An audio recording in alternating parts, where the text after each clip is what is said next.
Welcome, everyone. Good evening, and thank you for joining us tonight for the U.S. Veterans Network, Military Women Perspectives on Navigating Power Structures. I'm Kristine Poblete, Board Member and Communications Chair for the USC Alumni Veterans Network, and it's an honor to serve as your moderator this evening, along with my fellow board member, Dr. Alyson Kil. We're very excited to be part of this evening's program as we delve into the insights and experiences of our panel members and their journeys toward various leadership positions in the military as well as in civilian workplace. And if recent history is any indicator of what's to come, it's proof that women continue to break barriers across all sectors. And this panel of leaders is no exception. While we know that no journey is the same, we know in forums like these, we can find ways to address the common challenges we may face as women. So as we listen to the experiences of our panelists and how they navigated these challenges, we hope that you're encouraged and inspired as you, both men and women, cultivate your own professional story and become an advocate for each other and our next generation of female leaders. We look forward to this discussion. At this time, I'd like to introduce our distinguished panel, Dr. Francesca Cimino, Yvette Kelly, Amanda DeMaris, Dr. Stephanie Wilson, and Dr. Creighlynn D. Now I'm just going to go over a little bit and do a brief intro for each of our awesome speakers, and then we'll go ahead and get the discussion started. Dr. Francesca Cimino is the Assistant Professor for Family Medicine at the Uniformed Services University of Health Sciences. Dr. Cimino graduated from USC Keck School of Medicine in 2005 and did her residency training in family medicine at Naval Hospital, Jacksonville, in Florida. In 2014, she was competitively selected as a White House physician and served 3 years at the White House Medicine Unit in Washington, D.C., where she was Director of Clinical Services and the lead physician for the Presidential Support Duty Program and Executive Medicine. Thank you, Dr. Cimino, for joining us. Yvette Kelly is the Executive Director of Bob Hope USO. With over 3 decades of leadership experience, Kelly served in every echelon from platoon leader to garrison commander at Fort Rucker, Alabama, where she commanded the Army's premier helicopter base.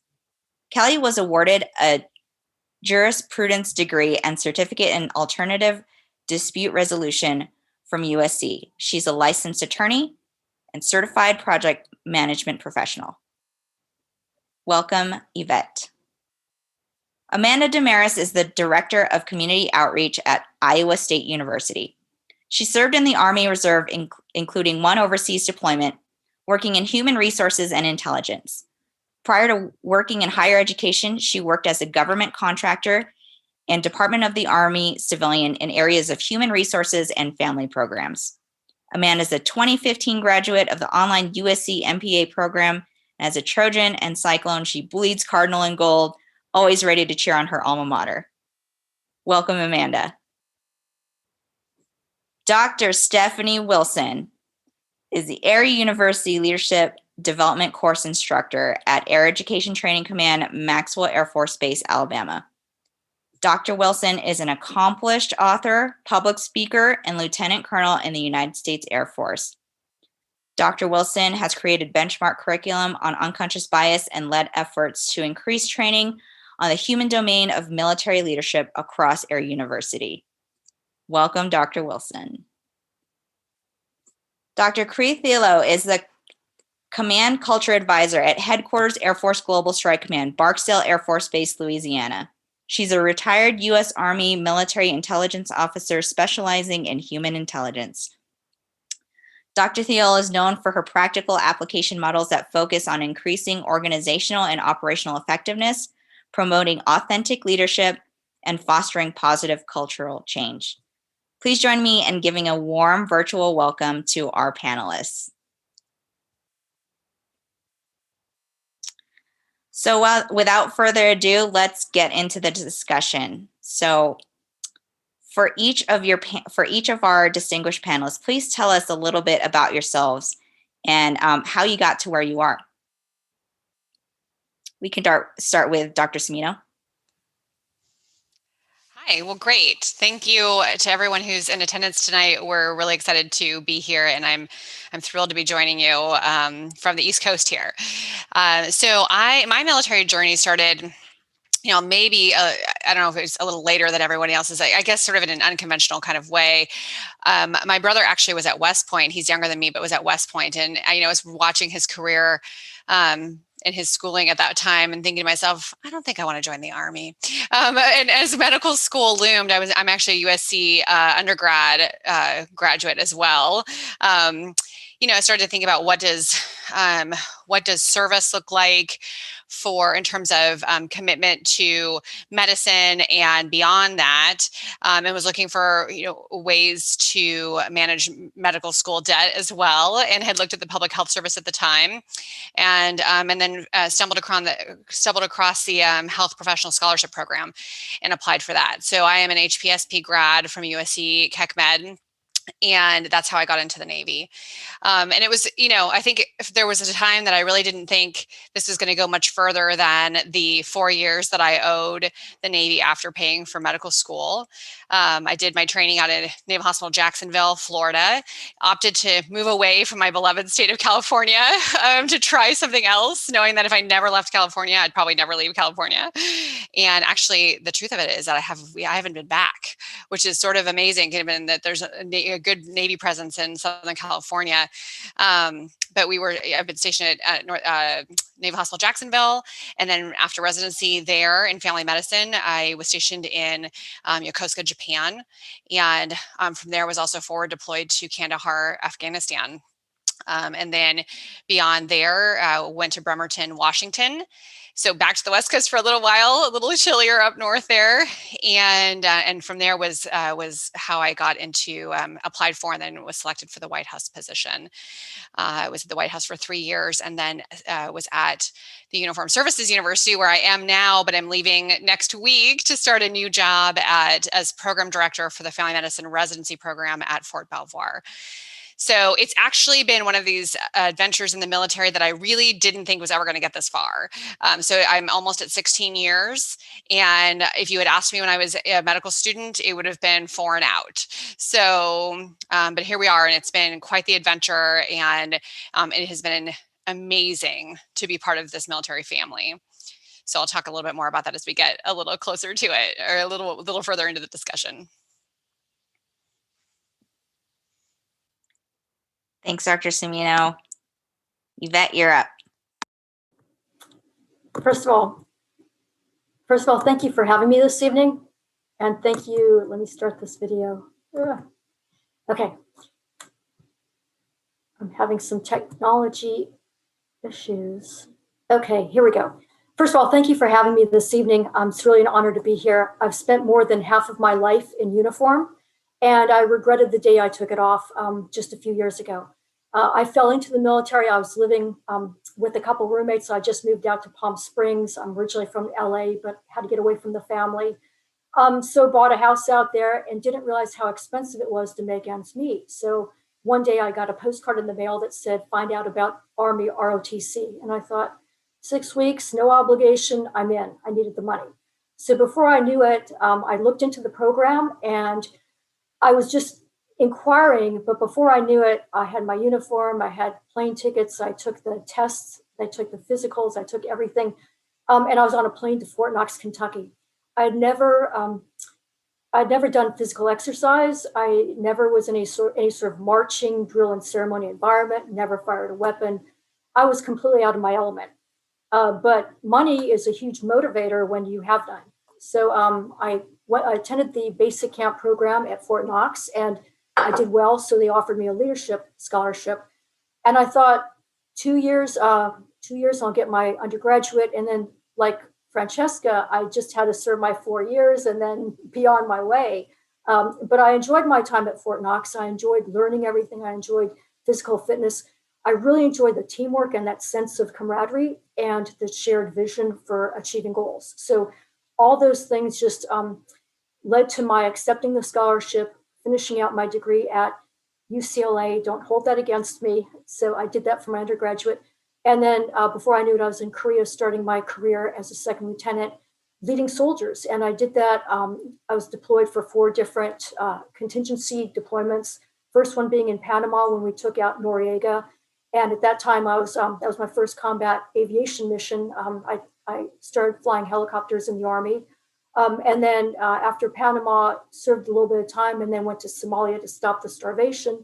And then that ended up being a really tragic, hostile situation. So the military was pulled out. And then for 9/11, I was serving out my battalion command in Atlanta, Georgia. And we were the first unit that were sent over to Afghanistan following 9/11. And we were with the planning headquarters that brought troops in. And then following that, rolled right into Iraq. So it's been a lot of contingency deployments. It's been a lot of separation when I was married, and now I'm no longer married. But decided after my 30-year career, I want to do something more with my life. And so I was very, very, very fortunate to be accepted into USC to study law. And so I started there for my second year in the law program out there. Graduated in 2019 and took the bar exam last year in 2020. So I have to tell you that I was a little bit older than the average student, but I have a lot more wisdom and maturity. But it's been an honor to be here. And so thank you for your time. Thank you, ma'am. And thank you for your service. All right, Amanda, you're next. Great. Thank you for having me this evening. I'm happy to be here. I started my military career when I was still in high school. So I joined the day after my 17th birthday with my parents' signature. They weren't particularly keen on the idea, but I think they realized I could join at 17 with their permission or wait a year to join when I turned 18. So they signed on the line along with me. So I served 12 years in the Army Reserve.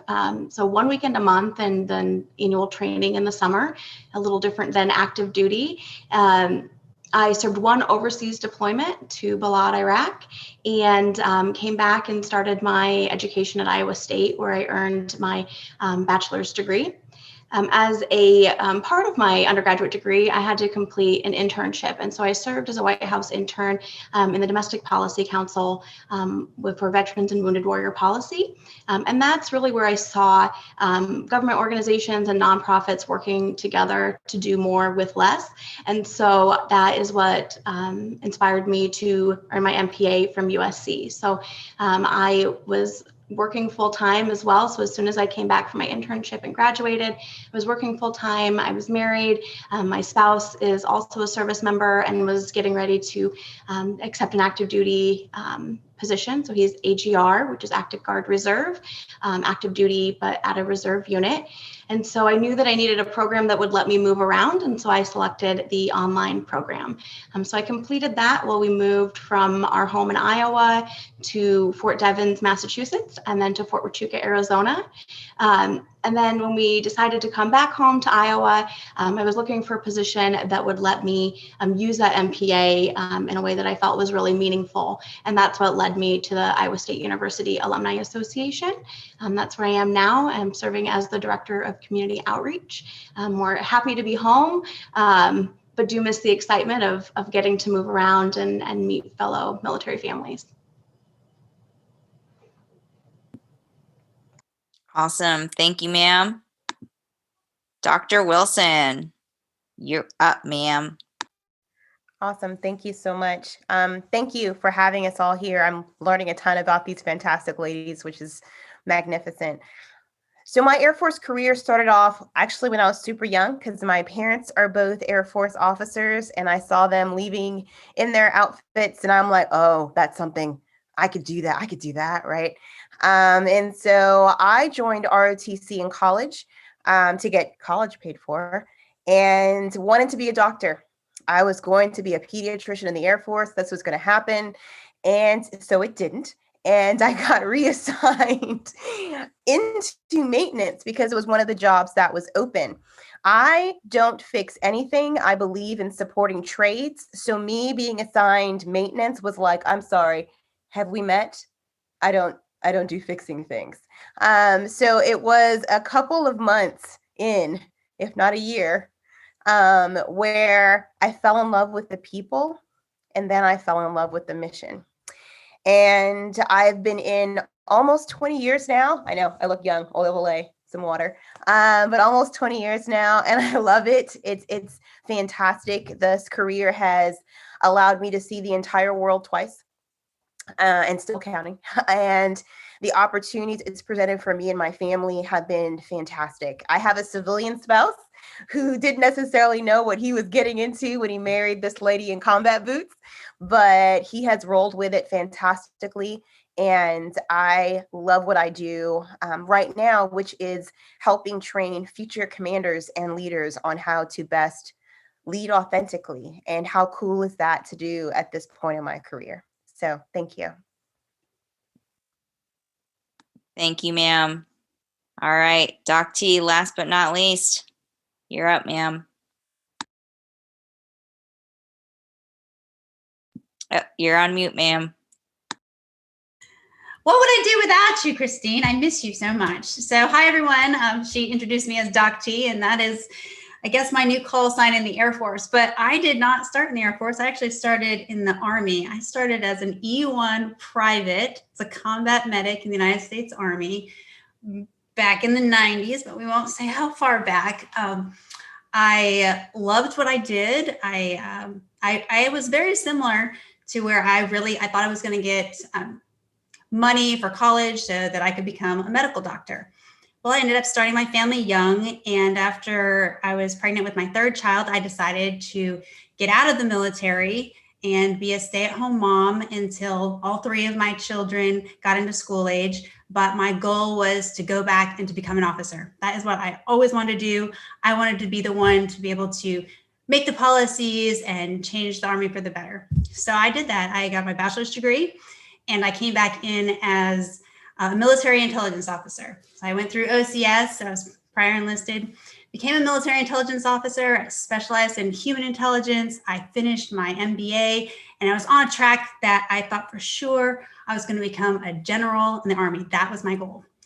And I ended up deploying to Afghanistan. I sustained a spinal injury there, and the world had different plans for me. So after I was a wounded warrior, I spent, quite a bit of time at the Warrior Transition Unit. I had 4 spinal surgeries, and my world changed, and I was medically retired. I almost had 15 years in service, and I had to have a kind of a come to Jesus moment on what I was going to do with my life now. Well, I decided that I wasn't just going to sit there, and so as I was recovering from spinal surgeries, I went ahead and started my PhD.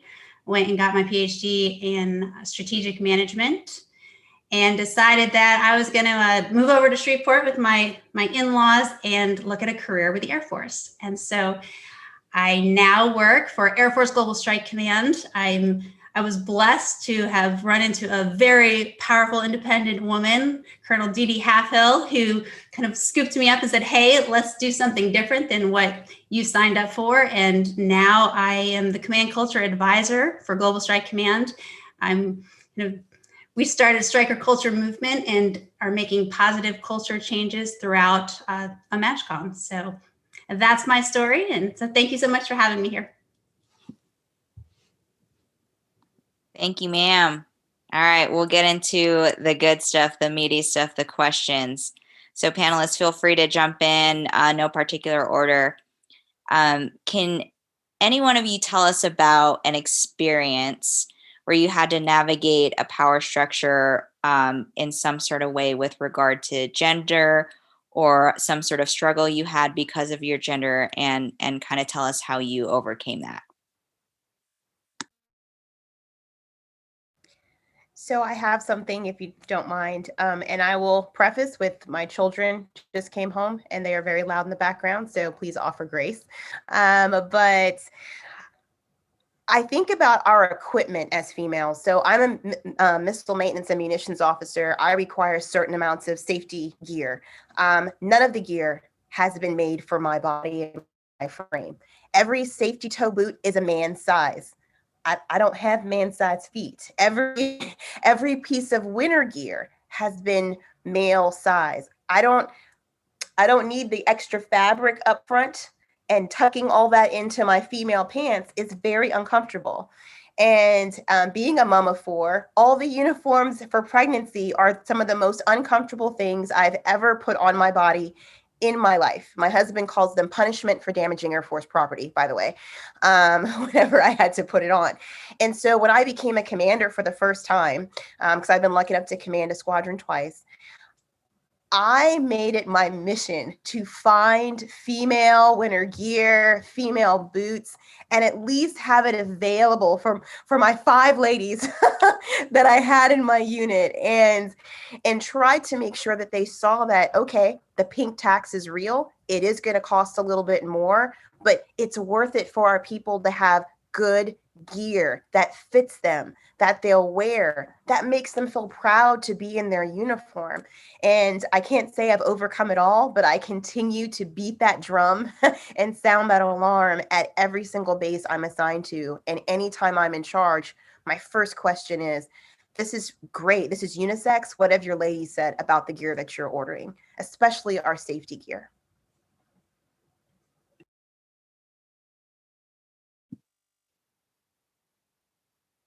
Awesome, ma'am. Anyone else have an experience to share similar to that? Well, it's interesting that Dr. Wilson brings up some sort of talking about the issues of the pink tax, or really pregnancy issues. Most of the things that I've managed in my career that I've really looked back on and thought, I think there was a decent amount of gender bias that was involved there that I didn't even necessarily even recognize right away, because I feel like, especially in medicine, I don't know that I noticed a lot of it right away, or that I thought that it was there, for lots of different reasons. I think it's a different community. It's the mission is sort of, I want to say it's, I'm not going to say it's less hierarchical, because that's not true. But I don't think that I thought that it was as prevalent, but it definitely came up a couple of times, and especially around pregnancies, which, and we'll get to this idea of, is there a good time to have babies, and, is that even possible? And I have 3 kids. And so it's possible. It's, and is there ever a good time? No. So I'll just answer that one up front. But what has been interesting to me is sort of what happened. And there was a couple of things. I think one is sort of the position you're always put in of having to tell the commander, or your boss, whoever the boss is, that you are pregnant, and sort of waiting for the response of what that's going to look like. And I've had anything from, that's great, to, oh, so you just got here and you're going to take 3 months off, which didn't feel very good, knowing that there was really, it was a planned pregnancy, but it wasn't like I was trying to take away from the organization. And then there was definitely times when I was passed over for opportunities, or not offered opportunities, having come back from the pregnancy. And I think in some ways it was sort of the idea that I'm helping you because I can see that you have a new baby at home and you must be overwhelmed, and and it's a lot of work, and it is a lot of work, but it was not offered opportunities because of that. And when I asked later, in fact, when I had found out about those opportunities later, went back to ask the person about them, and they said, it just didn't seem like the right time for you when you came back. And I just kindly but firmly said, well, in the future, I'd like to be included in that decision about whether or not it's appropriate for me at the time.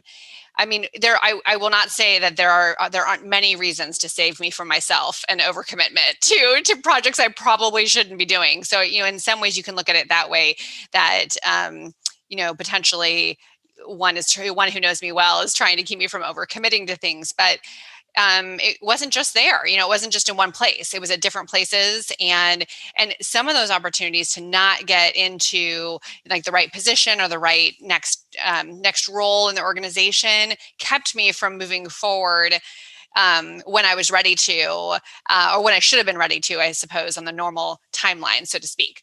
And so I just keep an eye out for it now, especially for other women in the organization. And I also very firmly believe that when you keep an eye on it for other women in the organization, you actually keep an eye on it for men in the organization too. And you really are making it better for everybody by just keeping an eye on whether or not we are making those unconscious unconsciously biased choices about what we think men and women should be doing in the organizations and who should be doing what. So that is something that I've come to learn over the course of the time that I've been in. I actually can add to that in just a little bit. One of the things that I was struggling with, my husband was also in the military. We're dual military, and I heard some of the other panelists say this as well. There was always the assumption that his career was the one we would follow, and that that we would go wherever his career path took him, regardless of whether they had that conversation with us on, and sometimes you do have to decide which person, but the assumption was always that it was his.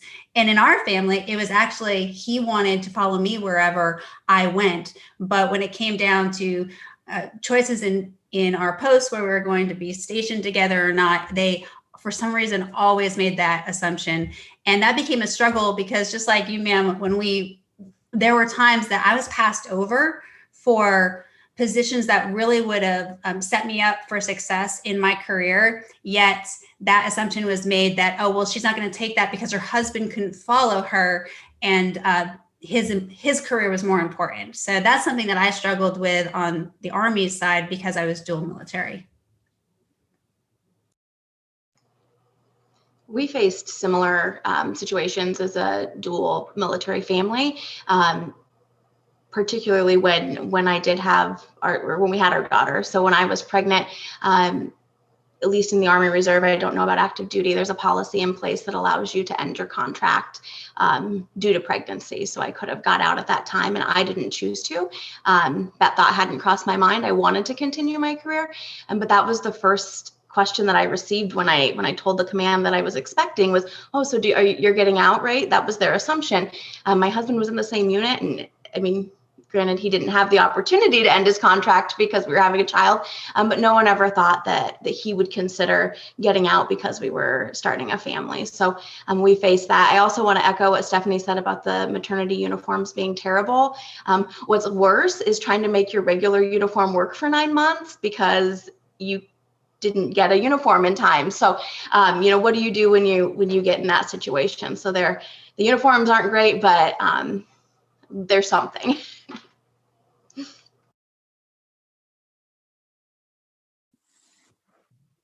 Yvette, did you have some input on that as well, ma'am?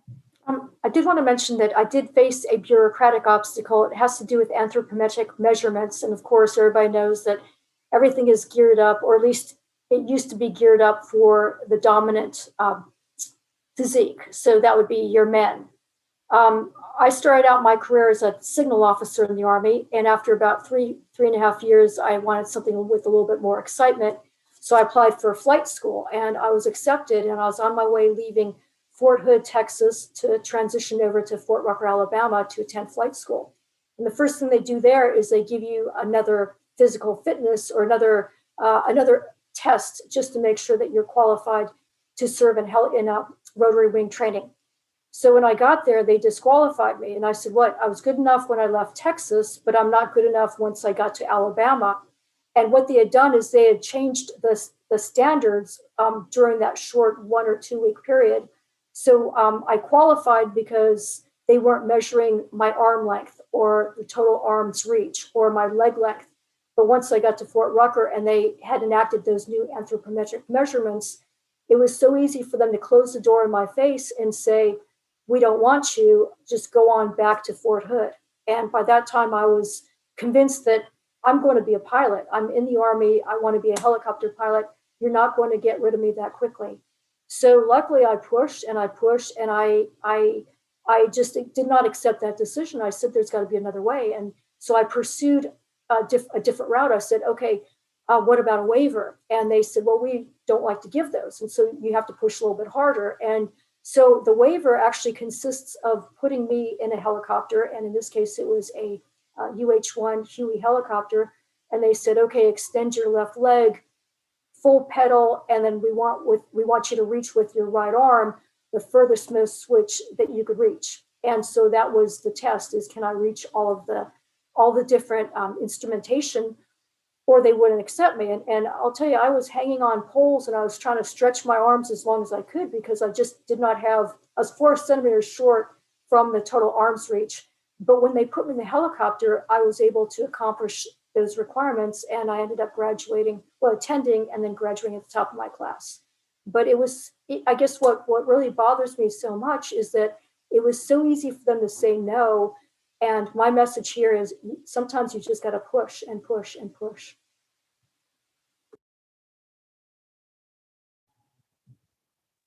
That's incredible, ma'am. Thank you all for sharing your experiences with that. Now, a lot of these experiences tie into, predetermined standards based on, a majority population of men.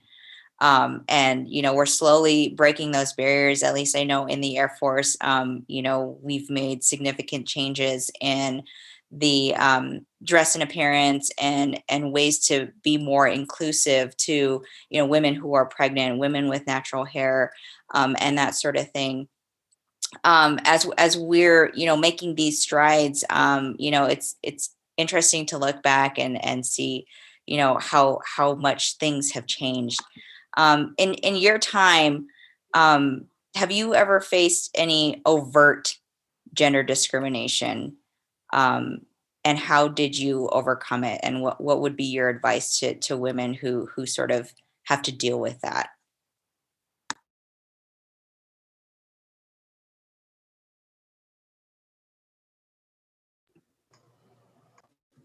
I could just talk about my early days in the military and going to Korea for my very first assignment.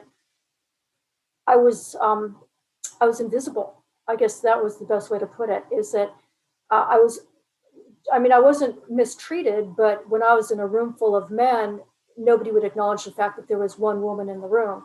And this actually extended for several years. And this is the early 80s and probably late 80s. And I think the first time I heard, ladies and gentlemen, please stand for the commander, I was actually, wow, I'm in that group. And so it was such a tremendous feeling. But I just remember being the silent soldier. And there was one young lady who actually walked up to a guest speaker at a formal function, and this was an aviation unit, and she actually whispered something into the guest speaker's ear, and she had actually reminded the guest speaker that there were women in uniform in attendance. And he was a little bit flustered about this, but that wasn't something you did in the early days, because you were out, and that's exactly what happened to her. Is, of course, she survived the evening because it was a wonderful formal event, but within a month or two, she was asked to pretty much leave the unit, and it's just it's gotten so much better. And I don't know how that happened. I don't know what the turning point was, but those early years were a little bit unusual, I have to say.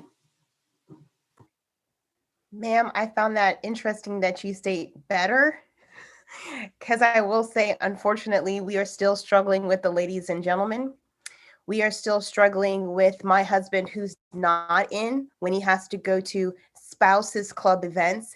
Everything's set up for a female, not for any spouse.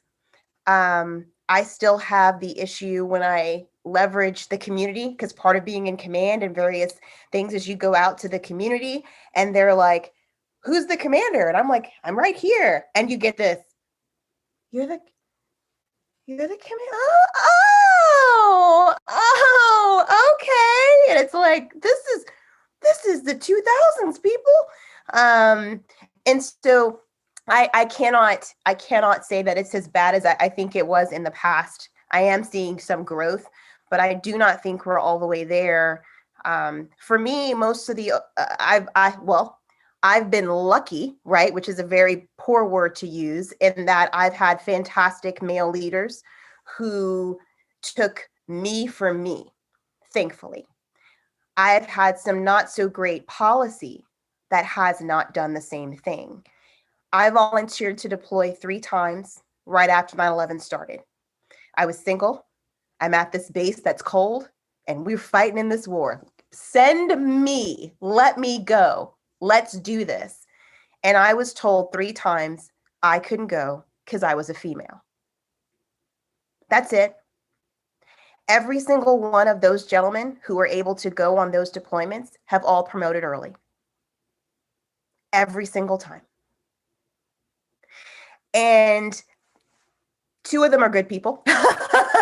Most of them are good guys, and I think they would have done great, but I have to think back, those experiences do account for something. And when I later volunteered to deploy again, I was a mom, I was leaving my husband and my 1-year-old son. I left the day after he turned 1. Now, all of those things could have kind of been prevented if someone had listened to that volunteer of a female 6, 7 years ago. And so to me, policy has to catch up with those types of things. I think it's getting there. It just needs to go a little faster in my mind. So, but thank you for sharing that, ma'am.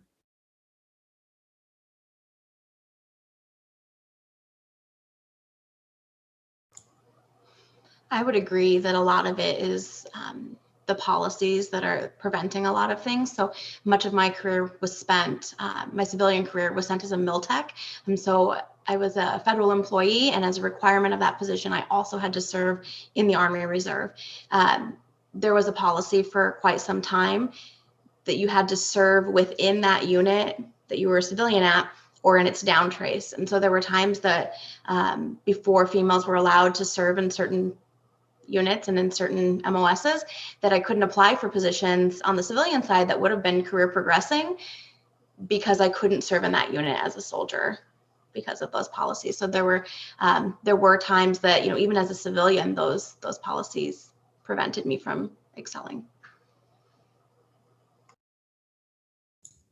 I would say one of the things that I found, and I know I hate to use the word lucky too, but that I was lucky that I didn't have the overt discrimination. But every time I went to a unit, I had to break through the stereotyping of the perception of being a female soldier in the Army. And, I can still see it in the Air Force too, now that I'm over here as a civilian. But there's 2 separate stereotypes. And when you go in, depending on whatever unit you're going to, they're going to take on one of those stereotypes, and you have to fight through it on day 1. You haven't even said hi yet. And you either are seen as, well, they need to watch what they say around you because you're going to be perceived as an emotional or overly sensitive woman who doesn't have any type of sense of humor. Or it's the opposite, where you're trying to fight through the stereotype that you're going to be coming in and they need to walk on eggshells because you're going to be the big bad B word. And you don't really get the same sense that, I guess, the open welcome that maybe some of our male counterparts get, because you immediately have to fight those stereotypes from day 1. And that was always a struggle. And it was every single unit, unfortunately. I'm hoping they're doing better. It's been a few years since I've been in the Army. The Air Force is a little better. I do work at a MAGCON level, so it's not as bad, and I have wonderful leaders, but that's one of the big struggles, I would say.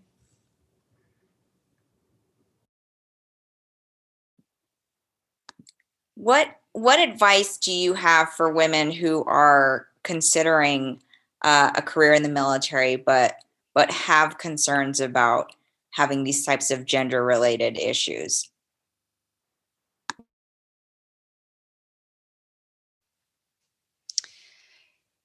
I think that I think I would say just go for it. Partly because, again, I'm on the 16th year of what I thought was going to be 4. So, and it's not because I haven't encountered struggle along the way, but because it ended up being a career, a mission, a military family, and opportunities that I and my family have really thoroughly enjoyed. And I could not have gotten it for any other reason than for my service in the military. And despite all of, I hear everybody's stories, and I know that they're all still true, right? We're not talking about 50 years ago. We're talking about stuff that's happening right now. But it's not a reason, I think, not to lean in, to borrow a Sheryl Sandberg term. Sorry there. But I think because there's still enough awesomeness going on. And there is this amazing group of women here on this phone call. These people are here. And I think what's been powerful to me throughout my career is that I haven't always had the female leader to look up to at that next level. I mean, there definitely have been women in medicine that have been climbing the ranks. So it's not to say that, but just the one who's like the closer, more attainable one to me, who looked like what I wanted to look like. Oftentimes those were men. But that meant that I was getting mentoring from those men, and I was getting sponsorship from those men. And so I think that has been critical in my career. And I think you can't come in thinking it's going to look, you're going to have women everywhere, because it is certainly still male dominated, still female officers. And we're just literally just talking about the officership part. We're not even touching the enlisted side, which is worse in many cases.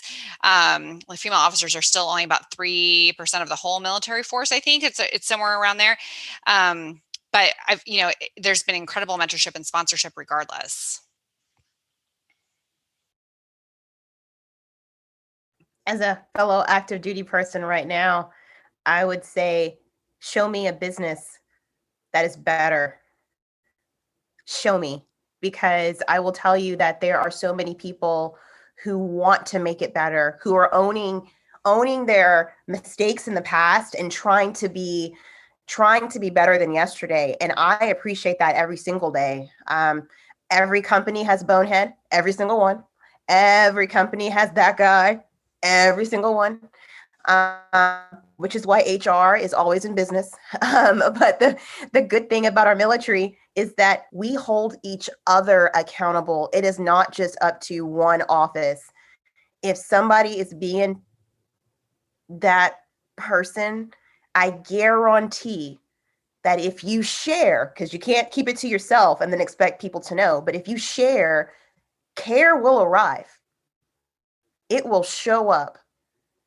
And I've had the pleasure of working in a joint environment, and I loved it. And the words from my Navy brothers and sisters and my Army brothers and sisters and my Coast Guard brothers and sisters is just, it's so empowering. And the service that you're able to provide is also so empowering. And just as Francesca stated, just do it. Just do it. I echo that as well. I never look back. I would have stayed in longer than 30 years if I were permitted.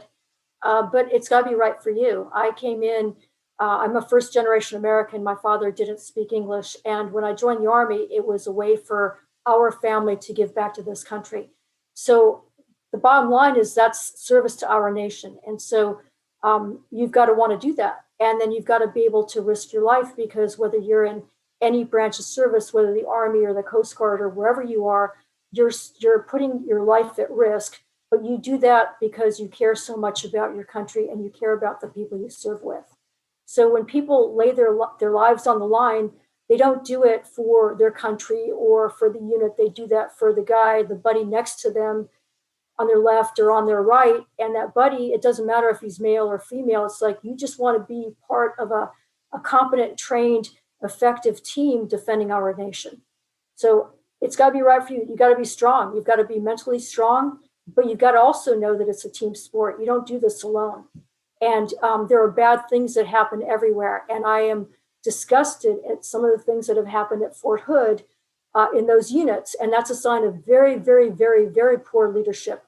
And in my 30 years of service, I've only been encountering bad leadership in a handful of cases. But you could get those same kind of experiences elsewhere. The difference is that we put our lives on the line for our country, and we do that willingly.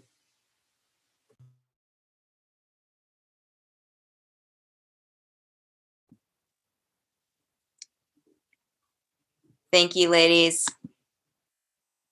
At this time, we'll go ahead and transition over to Q&A and have Dr. Alyson Kil share some questions from the audience. Great. Thank you so much, ladies. Those were all so insightful experiences that you shared, and I know it'll help me and so many others in the audience through our careers and our life in general. We do have several questions lined up, not surprisingly, so we'll go ahead and start with the first one. So you are all very accomplished. What are you each doing from your positions of power to bring up the next generation of women behind you? And what advice do you have for women in your type of powerful positions on how they can bring up others too?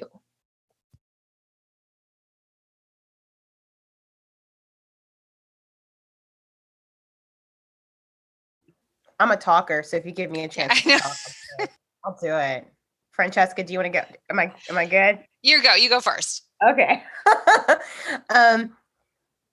To me, my entire job as lieutenant colonel, and if I get the blessing to go higher, is to do that mission and train my successor. Period. Dot. If I am not bringing people with me that are behind me, then I'm doing something wrong. I think as a leader, one of the things you have to do is open yourself up and give of your time. It will take time. And you have to be ready to give both positive and not so positive feedback where people need to grow and learn. But for me, I'm a feeler. And so I try to preface it with, I would not say anything to you to harm you. I'm not in this to harm you. I'm in this to help you be better with whatever makes you authentic, whatever that is. And so one thing I like about where I'm working right now is I get the opportunity to do that. Every 2 weeks, we get this big host of young minds that are like, I might be a commander or a superintendent, and we get to work on their human domain. For those that are being offered that opportunity, don't wait till you're in a bind to reach out to those mentors. A lot of times we wait until we're in trouble or right before a board, and then you're asking someone to look at all these records, all this feedback, and do it in like 2 weeks. I will try, but it'd been much better if you'd contacted me at least quarterly so I could get to know you and know what's truly best for you and your goals. Because sometimes those goals don't involve our uniform, and that's okay too.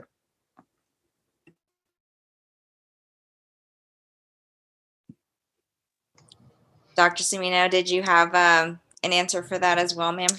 I mean, I think just adding on that, I've been in medical education as part of my medical career now for a decent chunk of it. And I think that entire mission is about bringing up the next generation.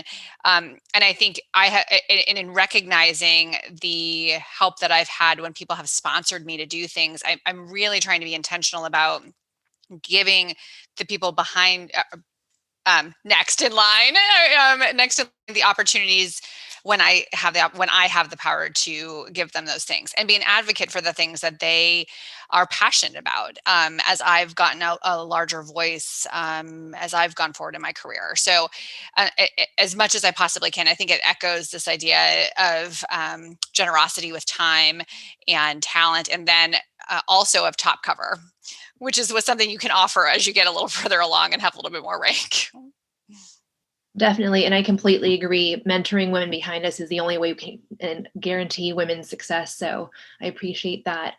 Next question from Karen is, I'm 40 years old, 2 school-age children, trying to figure out what my next steps in life are. Is the military completely closed as an option for me?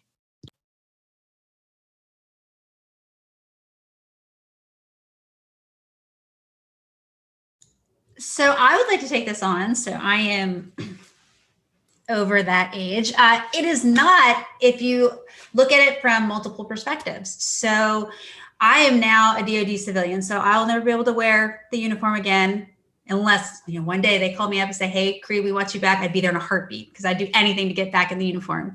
But you can always serve in a different capacity. So you can serve as a DoD civilian. There are ways to serve as a defense contractor. So there's always ways to be able to serve in the military, even if you are a little older in age, that you can come in and serve your country. So just so you know, there are ways out there. You don't always have to be active duty. Great. That's really good to know. Thank you, Dr. Thiel. Next question from Desiree is, any tips for how your female civilian peers in higher education can be stronger allies to our women veteran colleagues and students we serve? Absolutely. So I am in higher education from an alumni perspective, but I would add just getting the knowledge and the information. So there are just like any subgroup or subgroup of the population, oftentimes things are said or questions are asked or things are done that aren't intended to be offensive or not supportive. And that just comes out of not understanding the culture. So taking the time to get to know the military culture, asking questions. And I think there are plenty of veterans in higher ed who are very open, like all of us are, and we'd be happy to share our story and to give insight in that. So knowing who those people are and not being afraid to reach out and just ask and learn. Great. Thank you, ma'am. That was really good advice. Next question is, what has been your experience in addressing toxic masculinity in your roles within the military system? I have to tell you that when I saw that question in the chat box, I chuckled because being around Army aviators, you're surrounded by toxic masculinity 24 hours a day. So I remember when I went to flight school at Fort Rucker, the parking lot was just covered with Corvettes, and men had big watches. That was a sign of, look how hot we are. This is where our paychecks go. But I think you just have to disregard or ignore. It's all about doing your job. And these blowhards, if they talk a good game, it really doesn't matter. They have to produce. And I guess as an officer, and most of the ladies here are officers, you're able to sort of dictate the behavior, and you can lead by example, and you could just not promote that kind of behavior. But I think the big question is when does it come across as being an assault or being sexual harassment? And that's where you have to put an end to it. You can accept all the bravado you want, and sometimes it adds a little bit of levity and humor to a situation, and you could counter that with more levity and humor in a situation. But you need to know where the line is, and you have to not accept crossing that line, because once you accept crossing the line, then you've just lowered the standard, and that's something that I never wanted to live with myself. Just being aware. So I've worked in maintenance my whole career. I'm usually one of few ladies. Like I mentioned, there might have been 5 in my first squadron, and out of 300 in my second squadron, I think there were 10 to 12 female enlisted, and then me. So there's lots of gentlemen with lots of different personalities. And maintenance has some super fun words that probably should not be shared in mixed company, but they're actually maintenance functions that folks like to use loudly. Kristine knows some of them. And so I love Yvette's advice, because they're going to be everywhere. And for me, I recruited football for 2 years in college. Try me. Try me.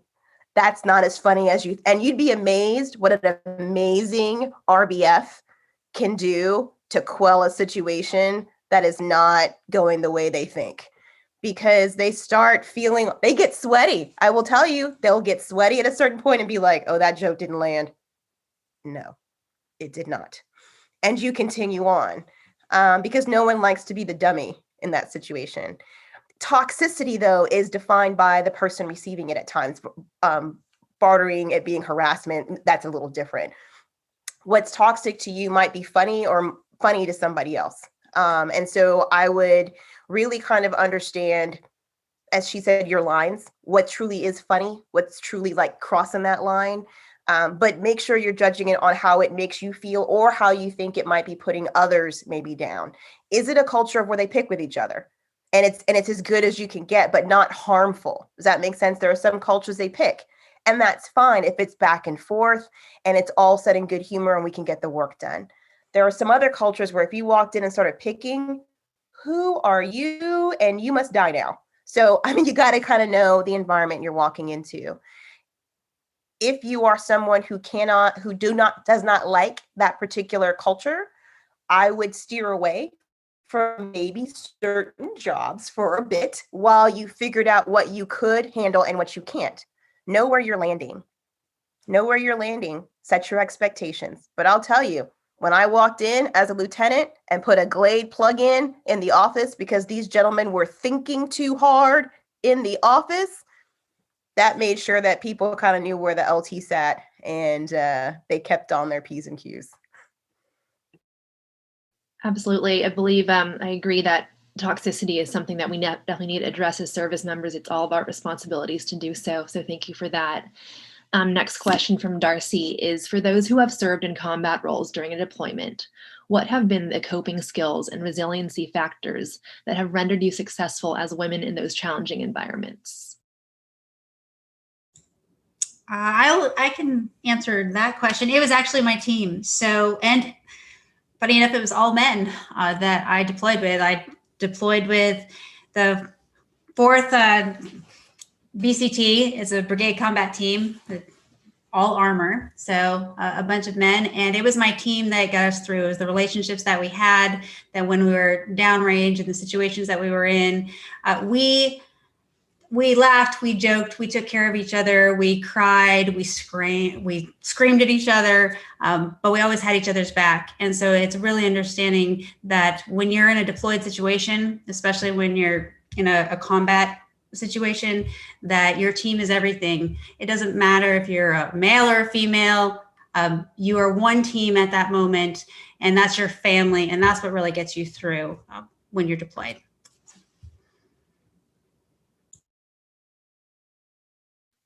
Absolutely. Thank you, Dr. Thiel. I really appreciate hearing that. And last final question from Kiyosha. What have you all done personally to circumvent the gender biases within the armed forces? Specifically, what have you thought shifted the paradigm that changed the dynamics in which males gained a new respect and perspective into who you are uniquely? I think one of the ways is presence. One of the key ways is just showing up prepared, showing up ready to go, showing up with an inquisitive mind. My parents taught me that nobody can question excellence. If you are the best at what you do, or attempting to become the best at what you do, people want that around them. They don't want to look like the person who didn't hire the best. And so you fight that by maintaining whatever it is that makes you you. I have lip gloss in my, I don't know what we're calling today, OCP pocket, because I like lip gloss and I'm going to put it on. Part of what makes me me is I'm just a little girly when I need to be, but I can also get my hands dirty when I need to as well. And so that shifts maybe their bias that they may have towards this. I'm kind of short, this short young lady who's overseeing a lot of maintainers with big trucks and wrenches and all that kind of stuff. I make sure that I also show up when it's time for physical fitness. I am more of a thinker type, but I will pace it out. I will be there for the fast ones for a little while and then back up to where I'm supposed to be. But I show up and give what I can and give my all. Once again, if you're trying really hard and you're preserving that excellence that you're trying to push forward. For the gender roles personally, a lot of it is showing up and being ready. Part of my job, though, is to get you there as a leader.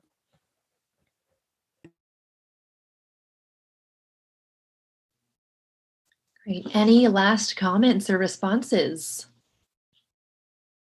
All right. Well, that was a final question for tonight. I can say I was thoroughly impressed and inspired by all of you.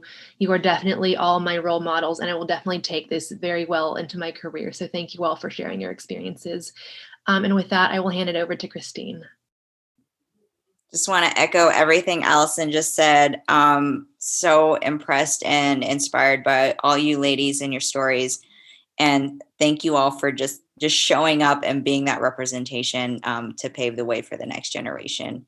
It's an honor to have you all here on this forum to share that guidance and your insights with the rest of us. So thank you all for joining in tonight's discussion. And while it's clear that we have made significant strides as women in society, we're only getting started. So I'd like to close by referring to one of my favorite quotes, my favorite new quotes by Madame Vice President, which I think she referred to her mom as originally saying it. But while we may be the first, we sure as hell won't be the last. So thank you all for being that, and again, paving the way for the rest of us. We hope you all enjoyed tonight's event. The USC Alumni Veterans Network hosts programming and events throughout the year, ranging from community service projects to informative presentations like tonight that appeal to Trojan veterans of all ages and interests. So please make sure to follow us on Facebook, Instagram, and LinkedIn at USC AVN to stay connected and learn about our upcoming events. And if you haven't already registered for the USC's Women's Conference in March, we highly encourage you to do so we can keep this dialogue going, keep the momentum going. And thanks again for joining us. Have a great night and fight on.